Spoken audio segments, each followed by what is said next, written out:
Olá, ótima tarde para você, minha excelência. São 5 horas da tarde em ponto. Nós aqui pedindo licença para entrarmos na sua casa, no seu carro, onde você estiver. Começa agora o nosso 3 em 1 na programação da Jovem Pan News. Hoje, dia 19 de outubro de 2022, a gente abre a edição de hoje do programa com uma notícia extremamente desagradável e bastante preocupante. Determinações judiciais sobre o que pode e o que não pode ser dito estão provocando a limitação das atividades de meio de comunicação democráticos, como, por exemplo, a nossa Jovem Pan. Eu vou ler uma nota da Associação Brasileira de Emissoras de Rádio, que declarou ser absolutamente contra a censura e disse o seguinte: repúdio ao uso da lei eleitoral para cercear os conteúdos jornalísticos. No documento, a associação afirma que as restrições estabelecidas pela legislação eleitoral não podem servir de instrumento para relativização dos conceitos de liberdade de imprensa e também de expressão, princípios de nossa democracia e do Estado democrático de direito. Você que nos acompanha pela televisão, pelo YouTube ou pela plataforma Panflix, está vendo nesse exato momento a nota que nós printamos aqui na sua tela. Mesmo após essa manifestação da ABERT, diversos veículos de imprensa estão em silêncio sobre estas ameaças à liberdade dos jornalistas. Por que não estão decidindo se posicionar num momento tão importante e fundamental quanto esse? Eu vou abrir a enquete da Jovem Pan News agora, no portal da PAN, no site da PAN, para vocês participarem e a gente começar o debate e a discussão aqui no 3 em 1 desta quarta-feira, porque eu quero entender o que pensa a nossa audiência. Na avaliação de vocês, episódios recentes como esse acendem um alerta para a volta da censura aqui ao Brasil, sim ou não? Por enquanto, mais de 200 participantes aí no site da Jovem Pan, 93%, praticamente 94% da nossa audiência acham que há um alerta em relação a essa volta da censura ao Brasil e 6% dizendo que não. Corre lá no site da PAN, dá a sua opinião. Ao longo do programa eu trago aqui o resultado parcial para que a gente possa discutir. Deixa eu dar meu boa tarde ao nosso time. Primeiro, o nosso Rodrigo Constantino já por aqui, vejo o Serrão, Cristina Grêmio, Fábio Piperno.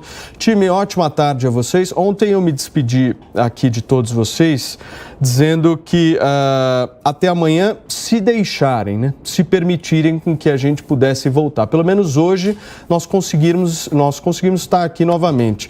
Eu quero aproveitar esse dia aqui para que a gente possa fazer uma reflexão da situação que a gente está vivendo, principalmente das liberdades individuais. Constantino, o que está acontecendo com o Brasil e quais são as consequências dessas decisões judiciais?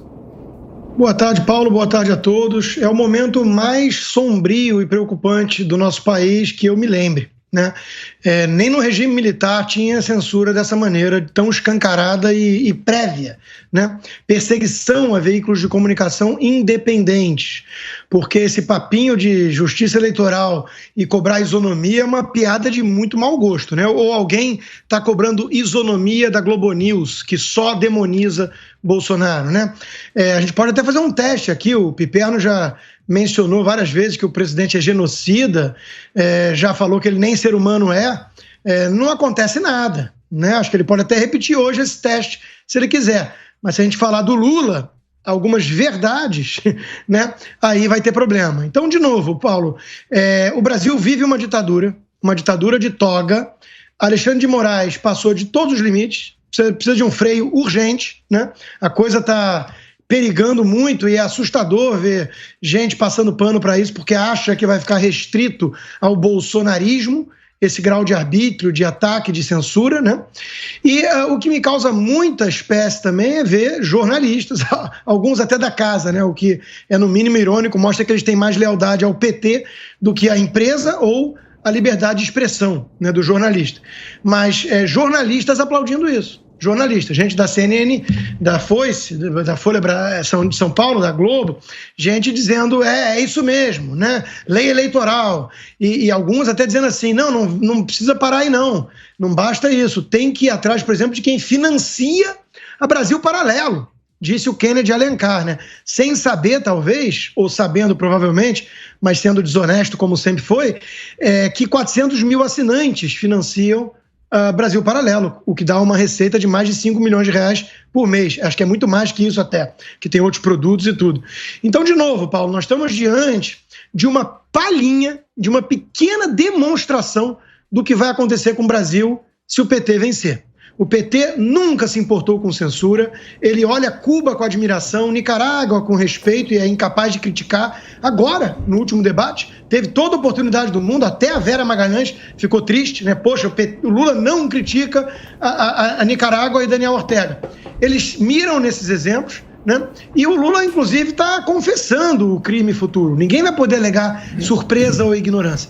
Ele está dizendo, tem que regular mesmo, assim como o Haddad está dizendo que tem que expropriar propriedade que não cumpre a sua, abre aspas, função social. Eles estão escancarando o programa que eles ocultaram, né? O Meirelles agora está meio arrependido, mas deu a entender num bate-papo que olhou e que o programa todo vem com a cara do PT. Quer dizer, que surpresa, né? O programa econômico é de intervencionistas do naipe de um Mercadante e de um Dirceu, e não do Armínio e do Meirelles, ou da Landau. Alguém está surpreso com isso?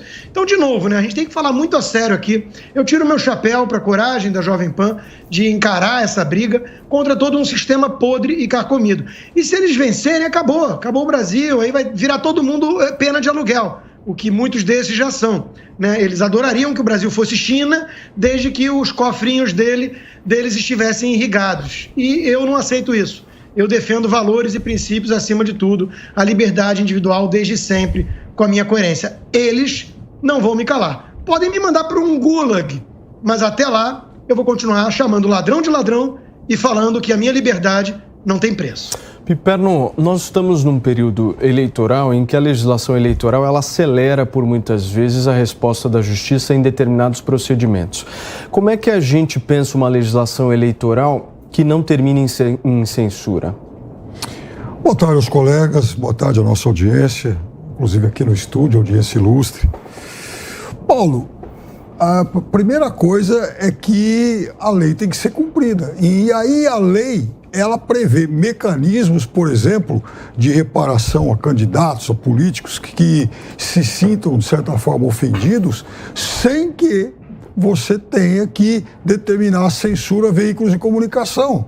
Por exemplo, a gente até comentava aqui ontem, eu, né, enfim, lembrei desse assunto ontem aqui, de quando o doutor Leonel Brizola recorreu à justiça para obter um pedido de resposta na TV Globo.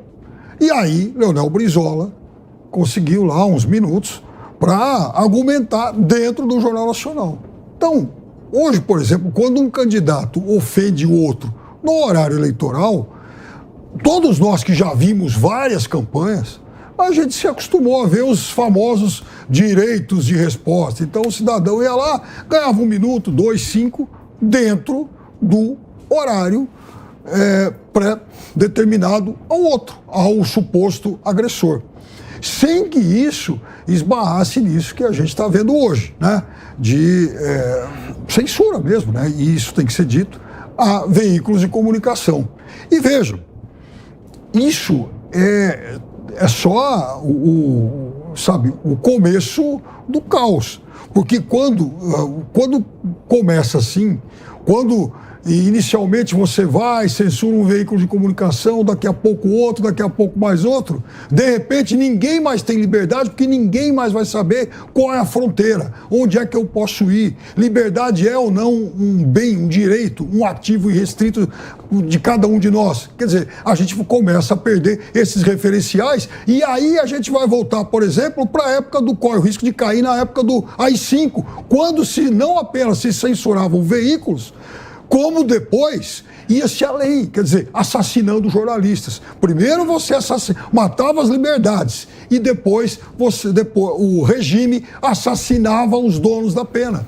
Será que a gente quer isso de volta? Porque esse tipo de coisa, esse tipo de deturpação, inclusive, dos limites, esse tipo de violação dos limites da lei, a gente sabe como começa, mas nenhum de nós sabe como termina. E eu não vou ficar aqui respondendo imbecilidades como essa que a gente acabou de ouvir, partidarizando a questão, porque se alguém quiser, inclusive, tem aqui um tweet hoje do senhor João Henrique de Freitas, assessor-chefe da assessoria especial do presidente da República, apontando aqui mais de 30 perfis e veículos e tal, ligados à esquerda, que eles também pediram para calar. Então, esse é um combate sem fim, se entregam de lado a lado, só que não pode. Se eles querem brigar, eles têm todo o direito, mas a vítima não pode ser um veículo de comunicação. Um veículo de comunicação que, aliás, dá, sim, voz a todos os lados, a todas as partes, a todos os perfis ideológicos. Eu, por exemplo, não tenho, felizmente, nenhuma identidade filosófica conceitual com o Rodrigo Constantino. E estou aqui falando porque a Jovem Pan me dá esse direito.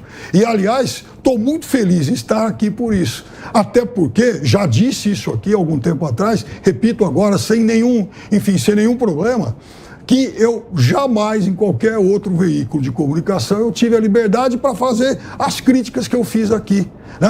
A qualquer político. Diga, Constantino. Então tenha coerência, rapaz. Porque, olha só, você já chamou o presidente de genocida e já disse que ele não é ser humano. E você continua aqui e com liberdade para repetir isso, se quiser. Por que a Globo não está sob a mesma pressão e perseguição que a Jovem Pan? O que a Globo tem que a gente não tem? Será que você está sendo perseguido tanto quanto eu e por isso a Jovem Pan é alvo? Ou será que é por conta de pessoas como eu, Cris e outros, e não você, Amanda Klein e Guga Noblar? Pensa um pouquinho, seja coerente. Eu estou sendo muito coerente, sim, Constantino. Eu estou sendo muito coerente, estou falando exatamente de que eu gosto desse tipo de liberdade. Não, você adotou falsa uma vez mais.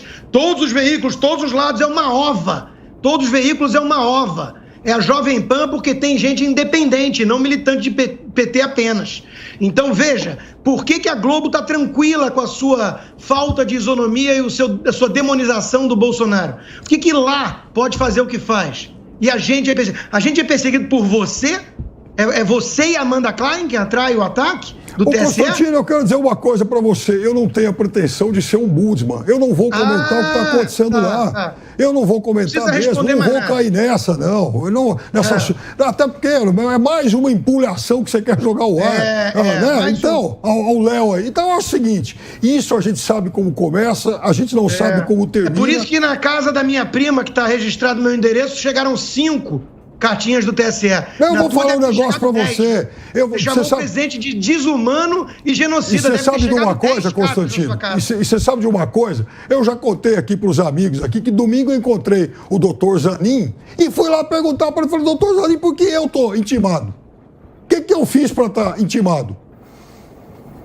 O nosso jurídico recebeu essa intimação e eu fui lá perguntar para ele. Então, Constantino... E qual foi a resposta? A resposta fica entre mim e ele.